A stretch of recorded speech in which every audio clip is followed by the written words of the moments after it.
Imagine this. You're digging for gold. You've been at it for days, months, maybe even years. Sweat is pouring. Blisters are forming. Doubt starts whispering, what if it's not here?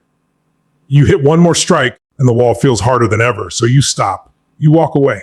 But what you didn't know, what you couldn't know, is that just inches behind that last strike was everything you were fighting for.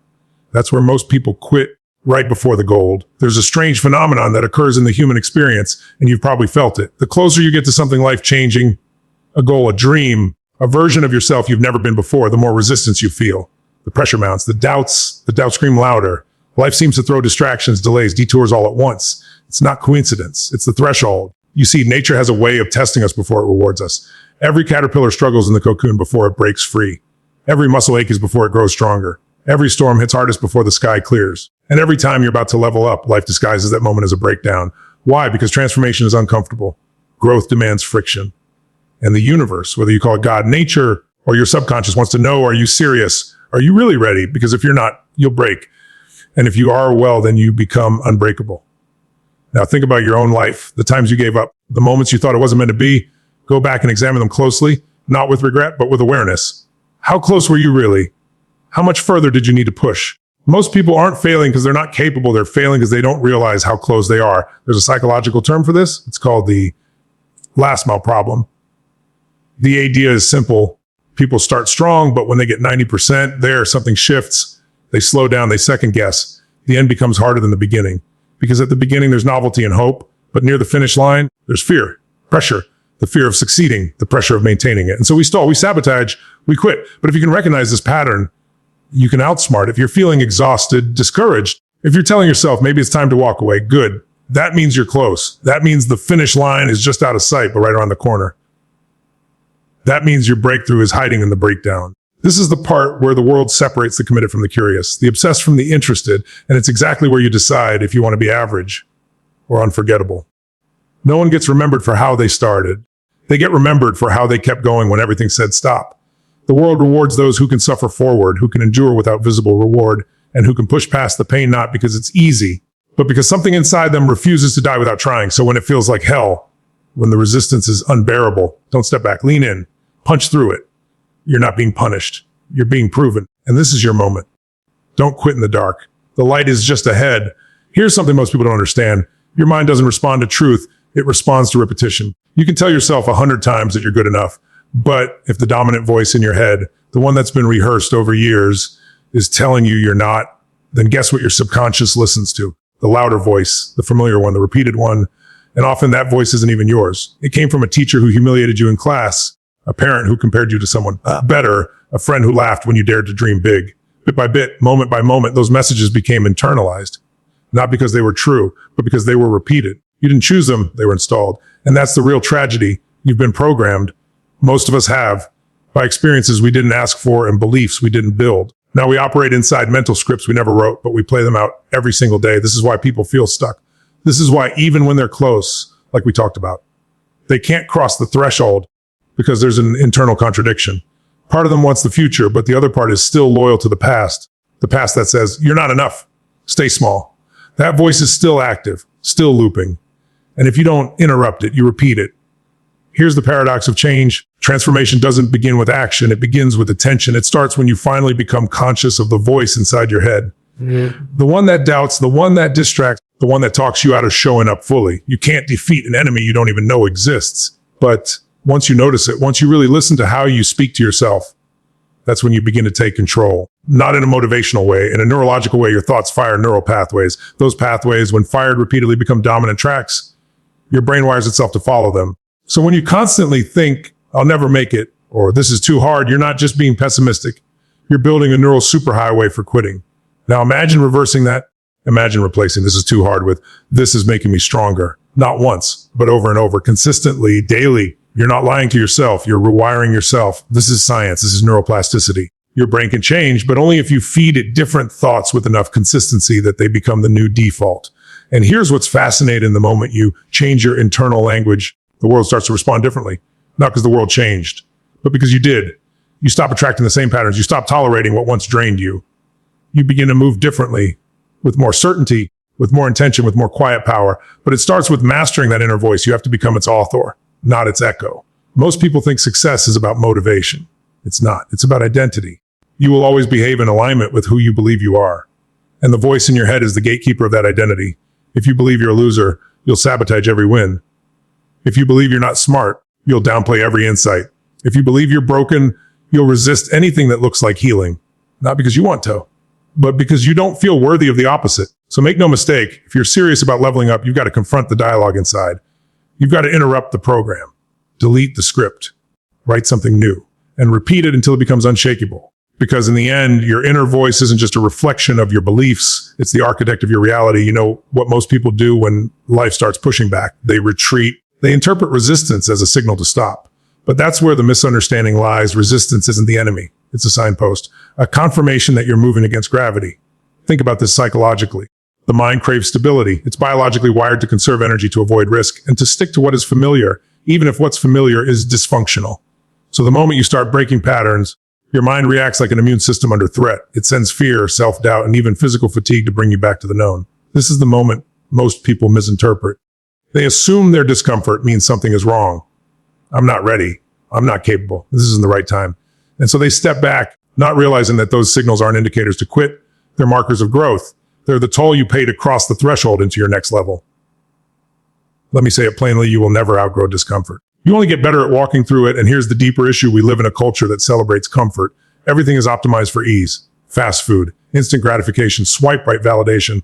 And as a result, we've raised a generation that equates struggle with failure, when in reality, struggle is the very crucible in which competence, confidence, and character are forged. This isn't motivational fluff, it's psychological necessity. The mechanism of adaptation, which you might call resilience or grit, requires friction. You must stress the system to evolve the system. Just like muscles don't grow without resistance, your mind doesn't sharpen without challenge.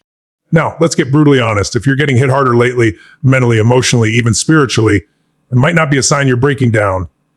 It might be the clearest sign you're breaking through. You're pushing past the comfortable shell of who you've been and stepping toward who you're meant to become. And that's not poetic, it's painful, but it's necessary.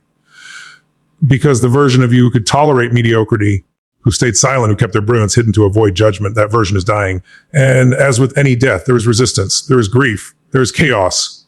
But what comes next is rebirth. That's the cost of transformation. You don't get to skip the pain. You just get to decide whether or not you'll let it shape you. Will you run from it, numb it, deny it? Or will you lean in, use it, harness it as fuel? Because here's what's true. The closer you get to your breakthrough, the more pressure you'll feel. Not less, more. The resistance isn't punishment. It's proximity. The universe doesn't test the ones going in circles. It tests the ones getting close. So when the voice in your head says, this is too much, I want you to reframe it as, I must be getting close. When the fear spikes, when everything feels like it's falling apart, take a breath and realize this is what alignment feels like before it makes sense. You want to rise, then expect the weight. You want to level up, then expect your limits to get stretched. This is the process. You're not being blocked, you're being refined. And if you don't quit, if you don't give up, you won't just survive it. You'll look back and realize this was the moment everything shifted. Because you didn't run from the fire, you walked through it. And you came out stronger, clearer, and far more dangerous to the version of you who once settled. Because here's the truth, the storm isn't a sign to turn around. It's a test to see who's worthy of what's on the other side.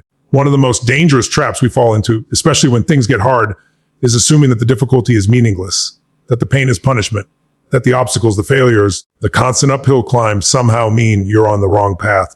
But what if it's the exact opposite? What if the suffering is a signal that you're finally engaging with something that matters? This is where most people disconnect. We live in a world obsessed with ease and reward, where effort is often equated with inefficiency. But the reality is anything meaningful requires sacrifice. There's no depth without risk. There's no strength without pressure, and there is no mastery without struggle. The moment you start reaching for more, whether it's self-discipline, purpose, transformation, or simply peace, life doesn't roll out a red carpet. It pushes back. Not because you're not worthy, but because you're finally stepping outside the loop of what's been easy, comfortable, or predictable. And that pushback, that's life asking, are you serious this time?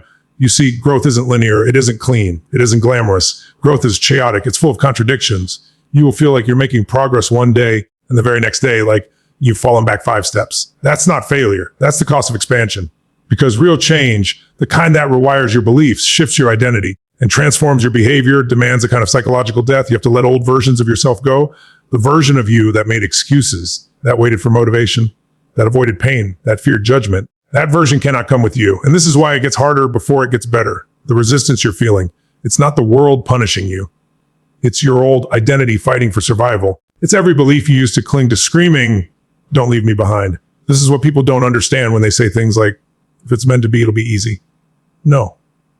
If it's meant to be, it will challenge you. It will shake you. It will reveal every weakness, not to shame you, but to show you exactly what must be strengthened. And here's the paradox. The more you embrace the pain, the more you align with purpose. The more you stop resisting the hard moments, the more powerful you become. Because now you're not avoiding life. You're engaging with it. You are not here to be comfortable. You are here to evolve. And evolution is not some poetic journey. It's messy, ruthless, and deeply personal. You'll lose friends. You'll question everything. You want to quit more times than you can count. But if you keep going, if you stay present in the discomfort, something miraculous happens. The pain that once broke you begins to build you. The fear that once paralyzed you becomes fuel.